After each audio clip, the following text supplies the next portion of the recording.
에베소서 2장 1절부터 10절까지의 말씀을 저와 여러분이 한 절씩 교독합니다. 그는 허물과 죄로 죽었던 너희를 살리셨도다. 그때 너희는 그 가운데서 행하여 이 세상 풍조를 따르고 공중의 권세 잡은 자를 따랐으니 곧 지금 불순종의 아들들 가운데서 역사하는 영이라. 전에는 우리도 다 그 가운데서 우리 육체의 욕심을 따라 지내며 육체와 마음에 원하는 것을 하여 다른 이들과 같이 본질상 진노의 자녀이었더니 긍휼이 풍성하신 하나님이 우리를 사랑하신 그 큰 사랑을 인하여 허물로 죽은 우리를 그리스도와 함께 살리셨고 너희는 은혜로 구원을 받은 것이라. 또 함께 일으키사 그리스도 예수 안에서 함께 하늘에 앉히시니 이는 그리스도 예수 안에서 우리에게 자비하심으로써 그 은혜의 지극히 풍성함을 오는 여러 세대에 나타내려 하심이라. 너희는 그 은혜에 의하여 믿음으로 말미암아 구원을 받았으니 이것은 너희에게서 난 것이 아니요 하나님의 선물이라. 행위에서 난 것이 아니니 이는 누구든지 자랑하지 못하게 함이라. 우리는 그의 만드신 바라 그리스도 예수 안에서 선한 일을 위하여 지으심을 받은 자니 이 일은 하나님이 전에 예비하사 우리로 그 가운데서 행하게 하려 하심이니라. 아멘. 우리 하나님 성삼위 하나님께서 어떤 일을 행하셨는지에 대한 놀라운 이야기를 1장에 다룬 다음에 2장에는 우리 이야기를 다뤄주고 있습니다. 물론 우리 이야기를 다뤄주고 있는 이 내용도 가만히 들여다보면 하나님께서 다 하셨다라고 하는 메시지를 전합니다. 오늘 여기에 우리의 상태는 허물과 죄로 죽은 상태밖에 없었습니다. 여러분이나 저나 다 예수 믿은 사연들이 있습니다. 어떤 분은 기독교 가정에서 태어났기 때문에 예수 믿을 수 있는 기회를 가져서 예수를 믿게 되었고, 어떤 사람은 친구가 전도해서, 또 누구는 방송을 듣다가, 누구는 어떻게 우연히 성경책을 읽다가 혹은 책을 읽다가, 누구는 이웃집에 잘 아는 사람이 교회 나가자고 해서 등등등의 수많은 사연들이 있습니다. 그냥 생각하면 그냥 흔히 사람들이 말하는 것처럼 우연히 어느 날 그렇게 예수 믿게 되었다라고 말할 수도 있습니다. 그냥 언뜻 보기에는 그렇습니다. 그런데 오늘 본문의 2장을 보면 하나님께서 우리에게 주신 그 은혜가 그렇게 허투루이 우연히 온 것이 아닌 것을 명확하게 말씀하고 있습니다. 하나님께는 우연이란 없습니다. 내가 예수 믿게 된 것이 우연히 믿게 된 것은 하나도 없습니다. 어느 날 재수가 좋아서 예수 믿는 친구가 내 옆에 있어서 나는 예수 믿는 가정에서 태어나서 그거하고 아무 상관이 없습니다. 내가 예수 믿게 된 것, 그것은 정말 하나님의 은혜 외에는 해석할 길이 없습니다. 오늘 사도 바울도 이 에베소 교회에 보내는 내용을 쭉 읽어보면 자랑하지 마라. 네가 집안이 뛰어난다고 예수 믿게 됐느냐? 네가 예수 믿는 가정에서 태어났다고 예수 믿게 된 줄 아느냐? 물론 저 같은 경우는 예수 믿는 가정에서 태어났기 때문에 예수 믿을 찬스가 더 많았죠. 어렸을 때부터 교회 다녔으니까 주워 들은 것들도 있었죠. 퀴즈 내면은 톡톡 맞춰주는 그런 재미로 교회도 다녔고, 상 주고 또 먹을 거 주고 또 칭찬해주는 그런 재미로 교회를 다녔죠. 물론 그것 때문에 예수 믿을 수 있는 찬스가 더 많았지만 그렇다고 다 예수 믿는 것도 아닙니다. 교회 다녔던 사람 중에 물론 언제 돌아올 수는 있지만 안 믿는 사람도 상당히 많이 있습니다. 자랑할 게 없습니다. 집안을 자랑할 게 없습니다. 우리가 뭘 자랑합니까? 내가 똑똑해서 예수 믿게 되었다. 여러분보다 똑똑한 사람 세상에 다 깔려 있습니다. 성공한 사람, 세상에 여러분들 성공한 사람 다 있습니다. 성공도, 머리 좋은 것도, 집안도, 백그라운드도, 예수 믿는 것 그거하고 상관이 없습니다. 오늘 본문에 우리에게 말씀한 내용은 딱 한 가지입니다. 당신이 예수를 믿게 된 것은 전적으로 하나님의 은혜입니다. 하나님의 은혜입니다.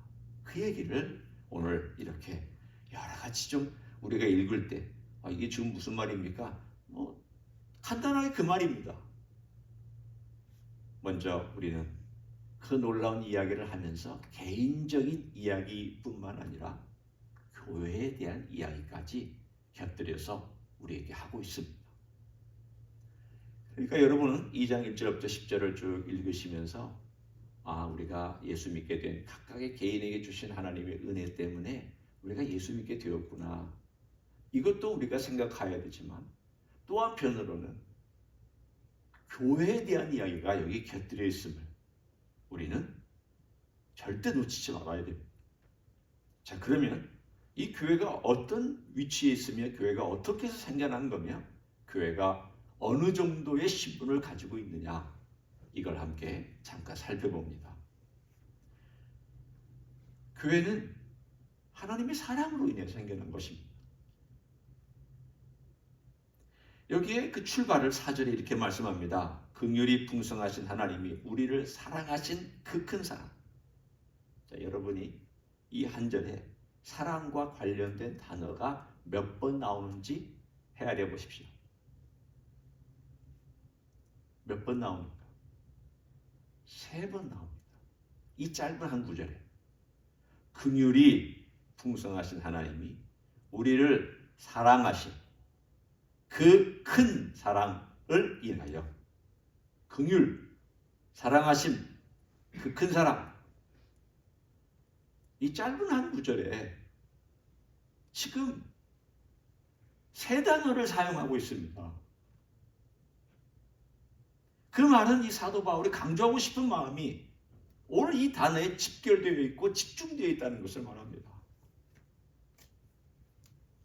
사랑 외에는 아무것도, 기독교를 이해할 수 있는 아무것도 없습니다. 사랑이 없으면 기독교가 뭔지도 모르고, 사랑을 실천하지 않으면 기독교를 실천하지 않은 것이고, 사랑이 빠져 있으면 아무것도 아닙니다. 명석한 머리로 이 천지창조부터 요한계시록까지 다 이해한다고 내가 기독교를 아는 것입니까? 얼마든지 설명할 수 있고 얼마든지 해석할 수 있습니다. 사랑이 없으면 아무것도 아니라고 그랬습니다. 왜냐하면 하나님이 그렇게 시작하셨으니까. 여러분을 시작하신 것도 사랑으로 시작하셨고, 교회를 시작하신 것도 사랑으로 시작하셨습니다. 천지창조도 하나님의 사랑의 결과물입니다. 이 세상에 있는 피조물들도 하나님의 사랑의 연장선이 있습니다. 하나님이 그 사랑의 대상을 만들어서 사랑하고 싶으셔서 우리를 만드셨습니다. 우리는 하나님의 사랑의 대상이었습니다. 원래 천지창조도 하나님의 사랑 때문에 이루어진 거고, 그 사랑 때문에 나타난 것들입니다. 문제는 오늘 2장 2절 3절에 있는 것처럼 우리가 그 사랑을 배반하고 떠나는데 문제가 있습니다. 배반하고 떠났더니 누구를 따라서? 공중의 권세 잡은 자, 오늘도 불순종의 아들들 가운데서 역사하는 영을 남편 삼아 사랑하고 떠나버렸습니다. 하나님을 사랑하던 사람이 다른 사람을 사랑하고 떠나버린, 그래서 하나님이 속상하셔서 그 사랑을 되찾기 위해서, 그 사랑을 회복하기 위해서 놀랍게 이야기하고 있는 이야기가 이 성경 이야기잖아. 내 잃어버린 사랑 찾기. 뭐 드라마 제목 같기도 하고요. 내 잃어버린, 내 사랑하는 사람을 어떻게 하면 내가 찾아올 수 있을까? 그 이야기가 창세기 3장부터 요한계시록까지 이야기입니다. 그 이야기를 성경에 적어주고 나서 그 이야기를 내가 들었더니, 하나님이 나를 이렇게 사랑하시는구나. 그래서 예수님을 보내셨구나. 예수님께서 이렇게 나를 사랑하셔서 십자가에서 피 흘리셨구나. 이런 사랑이 어디 있느냐? 세상에 이런 사랑이 어디 있느냐? 내 죄를 위해서 어둠에 팔려가고 어둠 속에서 헤매고 있는 나를 위해서 이렇게 끄집어내기 위해서 이런 놀라운 사랑을 주셨구나. 내가 이런 이야기를 어디 가서 듣고 이런 진리를 내가 어디 가서 발견하겠느냐? 그래서 여러분들이 돌아왔잖아요. 그 아버지의 사랑의 부모로 돌아왔잖아요. 여러분은 하나님의 사랑에 성공한 이야기입니다. 왜? 아버지 품으로 돌아왔으니까. 아버지 품에 돌아와서 이제는 그 사랑을 그 사랑이 무슨 사랑인지 깨달아가고 있잖아요. 우리는 그 사랑을 영원히 다 이해하지 못할 것입니다. 그러나 조금씩 그 사랑이 이런 사랑이구나. 그리고 내가 아버지를 떠났던 이 배반이 이 정도로 아버지의 마음을 힘들게 했구나. 아들 예수 그리스도를 이 땅에 보내셔서 십자가에 죽게 하실 정도까지 내 죄가 그렇게 아버지의 마음을 힘들고 어렵게 했구나. 그 이야기를 오늘 여기서 해주고 있습니다. 그 사랑의 이야기를 좀 신학적인 언어를 표현해서 오늘 4절에 말씀하기를 긍휼이 풍성하신 하나님이 우리를 사랑하사 그 큰 사랑을 인하여. 그렇지만 저는 사도 바울의 감정을 느낄 수 있습니다. 사도 바울이 얼마나 사랑을 강조하고 싶었으면 이 짧은 한 문장 안에 긍휼, 사랑이라는 말을 쓰고 싶었을까? 여러분, 누군가를 사랑하면 그런 말 쓰잖아요. 자식 사랑하면 그런 말 쓰잖아요. 나 이뻐 죽겠다고 하잖아요. 그 말에는 사랑의 감정이 막 들어가잖아요. 표현이 들어가잖아요. 뭔가를 나타내고 싶어 하잖아요. 여러분이 만일 사랑하는데 사랑을 안 나타내면 그 사랑하는 거 아닙니다. 사랑은 감정적으로나 정서적으로 표현하고 싶어하고 표현하게 되어 있습니다. 하나님도 그 사랑을 천지창조에서 나타내셨고 또 하나님께서 그 천창조 위에 타락한 인생을 회복시키기 위해서 예수님을 보내셔가지고 우리를 구원하시는 그 재창조의 이야기까지도 하나님의 사랑 없이는 절대 이해하지 못합니다. 그 사랑의 이야기. 그 사랑이 그래서 어떤 결과를 가져왔느냐? 바로 5절입니다. 허물로 죽은 우리를 그리스도와 함께 살리셨다. 우리에게 생명을 주셨다라는 거예요. 과거에 우리를 만드셔서 생명을 주셨던 것처럼 두 번째 우리를 새롭게 재창조하실 때 우리가 죽었던 영인데 그 죽었던 영을 새롭게 하셔서 살려내셔서 우리로 하여금 새로운 생명을 이 안에 갖게 하시고 때가 되면 이 육체마저도 변화시키셔서 새로운 생명을 가진 부활된 육체로 우리를 변화시키는 놀라운 계획을 갖고 계십니다. 하나님의 계획은 완전합니다. 이 놀라운 계획을 위해서 하나님께서 뭘 만드셨느냐? 교회를 만드셨습니다. 그래서 교회는 소중합니다. 교회는 고귀합니다. 교회는 높고 찬란합니다. 이 땅에 있기 때문에 별 볼일 없는 것 같잖아요. 어떨 때는 그런 말도 하잖아요. 아이고, 하나 건너 하나씩 교회가 있니? 우리는 마치 무슨 투정하는 것처럼 무시하는 것처럼 그런 말을 하잖아요. 그런 말 해서는 안 됩니다. 하나님이 어떤 교회를 어떻게 사용하시고 어떤 놀라운 일을 행하시는지를 우리는 모르잖아요. 아니 뭐 교회가 많은 것이 뭐 우리가 투정할 일입니까? 아니 교회가 뭐 이렇게 빨간 십자가를 가지고 있다고 뭐 이 세상 이 교회 한국은 무슨 빨간 십자가로 다 도배된 이렇게 우리가 말할 것입니까? 한때 저도 그랬으니까. 그렇게 얘기할 것이 아닙니다. 하나님께서 교회를 세우셨으며 그 교회를 통하여 하실 일이 있으시기 때문에 그 교회를 세우셨고 그 교회를 붙들고 계시고 그 교회를 통하여 하나님은 영광을 받으시는 줄 믿습니다. 교회는 아름답고 고귀합니다. 어느 정도 아름답고 고귀한지를 한번 보십시오. 6절에 나와 있습니다. 또 함께 일으키사 그리스도 예수 안에서 함께 어디에 앉히셨다고 말씀하고 있습니까? 하늘에 앉히셨다고 말씀합니다. 사실 저나 여러분이라 이게 잘 믿어지지가 않습니다. 자, 우리가 지금 다 다른 교회 다니시는 분도 계시죠. 또 한국에 돌아가셔야 되는 분도 계시고 한 교회 교인이라고 생각하고요. 또는 모든 전 세계 교회가 하나의 교회라고 생각하고 한번 이 글을 읽어보십시오. 그리스도 예수 안에서 함께 하늘에 앉히셨다. 이해가 되십니까? 잘 이해가 안 돼요. 왜냐하면 아니 아프리카에 있는 교회나 여기 지금 LA에 있는 이 교회나 또는 한국에 있는 교회나 하늘에 앉아있다라는 게 이게 잘 상상이 안 됩니다. 아니 땅이 있잖아요. 지금 땅에서 발을 딛고 걸어가잖아요. 그리고 이 주소가 있잖아요. 1520 제임스 앤 우드라고 하는 이 땅에 있는 이 주소에 있는 이 교회 건물에 1층에 있는 이 교회가 하늘에 앉아있다라는 게 무슨 뜻입니까? 근데 사실 느껴지지는 않지만 우리 하나님께서 그렇게 앉혀놓으셨다라고 얘기하고 있습니다. 왜 그럴까를 생각하면 이렇게 한번 생각해 보시면 됩니다. 우리는 예수님의 몸입니다. 예수님은 몸의 머리이십니다. 그런데 그 몸과 머리가 분리되지 않는 유기체라고 말씀하셨습니다. 로봇가 아닙니다. 뗐다 붙였다 하는 게 아닙니다.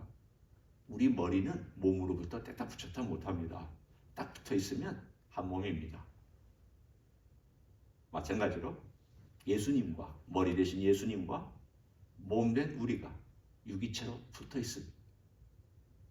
그럼 유기체로 붙어 있는 머리 대신 예수님께서 놀라운 곳에 앉아 계시면 몸도 어떻게 돼야 됩니까? 같이 따라서 거기에 가야죠. 영적으로 그렇다는 뜻입니다.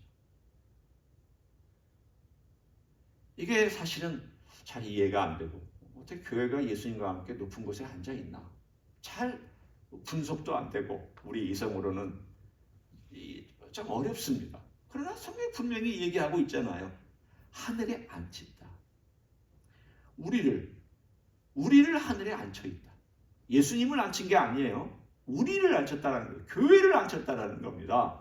그러니 하나님의 놀라운 보좌의 자리에 예수님과 함께 앉아있는 교회가 얼마나 존귀한 교회인지를 우리가 생각한다면 이 교회에 대해서 함부로 말하면 안 되겠다. 또 교회에 해를 끼치는 일도 하면 안 되겠다. 교회의 영광스러움을 이렇게 주님께서 인정하고 있다면 이게 사람이 인정하는 게 아니라 주님께서 이렇게 인정하고 있다면 하나님께서 이렇게 여기고 있다면 교회는 존귀하게 여길 줄 알고 고귀하게 대우할 줄 알고 교회를 위해서 기도할 줄 알고 교회에 대해서 함부로 말하지 아니하고 존중할 줄 알고 주님의 몸이니까 몸된 교회니까 내가 어떻게 하면 교회를 위할까? 내가 어떻게 하면 교회를 사랑할까? 그게 주님을 사랑하는 것이라고 말씀하고 있습니다. 교회는 이렇습니다. 자, 세 가지를 얘기했습니다. 교회는 하나님의 사랑의 결과로 생겨난 것이다. 둘째, 그래서 그 사랑의 결과로 생명을 주셨다. 개인적으로나 교회로 다 적용해서 얘기합니다. 셋째, 가장 높은 자리에 앉혀주셨다. 이 모든 것이 다 하나님의 은혜다. 마지막 한 가지만 우리가 가지고 있는 일입니다. 그 10절입니다. 이 모든 것은 하나님의 은혜지만 하나님께서 만드신 다음에 우리에게 맡겨주신 사명이 있습니다. 10절을 제가 읽습니다. 우리는 그의 만드신 바라 새롭게 창조했다는 뜻입니다. 그리스도 예수 안에서 선한 일을 위하여 지으심을 받은 자니 하나님께서 우리를 다시 지었다는 뜻입니다. 뭘 위해서 지으셨느냐? 선한 일을 위하여. 또 그 다음에도 설명합니다. 이 일은 하나님이 전에 예비하사 우리로 그 가운데서 행하게 하려 하십니다. 이제 우리에게 사명이 있는데 그것은 선한 일을 하라고. 선한 일을 하라고 우리를 이렇게 은혜 가운데서 불러주셨고 교회로 모이게 해주셨고 하나님의 일을 하라고 우리를 다 세상 속으로 보내주셨습니다. 이제 그 일이 우리의 몫입니다. 우리가 구원받고 은혜로 구원받고 그 놀라운 믿음도 선물로 받아서 내가 하나님의 백성 되고 우리가 교회로 모이게 된 이 놀라운 축복을 가졌다면 어떻게 선한 일을 해야 할까? 이제 이 숙제를 여러분에게 던집니다. 저에게도 던지고 여러분에게도 던집니다. 하라고 부르셨으니까 죽는 순간까지 이 선한 일을 행하고 우리 주님 앞에 자랑스럽게 올라가시는 여러분 되시기를 예수님의 이름으로 간절히 축원합니다. 기도하겠습니다. 하나님 고맙습니다. 우리가 구원받은 것이 내가 잘나서 구원받은 것도 아니고 혹은 똑똑해서도 아니고 출중해서도 아니고 재능이 뛰어나서도 아니고 재물이 많아서도 아니고 내가 좋은 가문에 태어난 것도 아니고 그거와 아무 상관없이 전적으로 하나님의 은혜라고 말씀해 주셔서 감사합니다. 또 그것이 우리에게 실제로 일어나서 감사를 드립니다.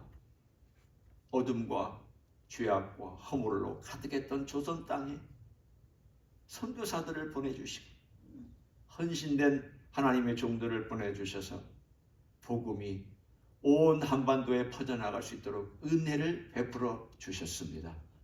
그 결과로 우리도 이렇게 믿게 되었고 이민 와서 이렇게 또 교회에서 만나 한 교회를 이루어 섬기게 해주신 것 감사를 드립니다. 주님, 교회가 이렇게 영화로우니 우리가 어찌 교회에 속한 우리가 교회를 위하여서 기도하지 않을 수 없고 우리가 또한 교회를 위하여 헌신하지 않을 수 없는 것을 믿고 감사를 드립니다. 온전히 헌신하게 도와주시고 온전히 영화롭게 만들어주시는 주님을 의지하며 교회와 함께 또 교회 안에서 교회를 위하여 우리 주님의 몸된 교회를 영화롭게 만드는 일에 우리의 작은 것들을 작은 재능들을 다 사용하여 주시옵소서. 주님 앞에 나아갑니다. 오늘도 하나님께서 맡겨주신 귀한 선한 일을 하기를 원합니다. 그것이 기도든 섬기는 일이든 전도하는 일이든 선교하는 일이든 봉사하는 일이든 그리고 우리 주님의 이름을 선포하는 일이든 뭐든지 간에 선한 일에 우리의 인생을 아름답게 사용할 수 있도록 축복하여 주시옵소서. 이제는 우리 구주 예수 그리스도의 은혜와 하나님 아버지의 극진하신 사랑과 성령 하나님 교통하심의 역사가 오늘 우리에게 주신 구원의 감격 속에서 이 구원이 선한 일로 어떻게 드러날지를 고민하며 지혜를 구하며 도움을 구하며 그 땅을 하나씩 하나씩 밟고 우리 주님의 나라를 만들어가기를 소원하는 이 자리에 참여한 모든 종들 위에와 주임지 히스교회 위에와 이민교회들과 한국교회들과 선교사님들 위해 이제로부터 영원히 함께 하실지어다. 아멘.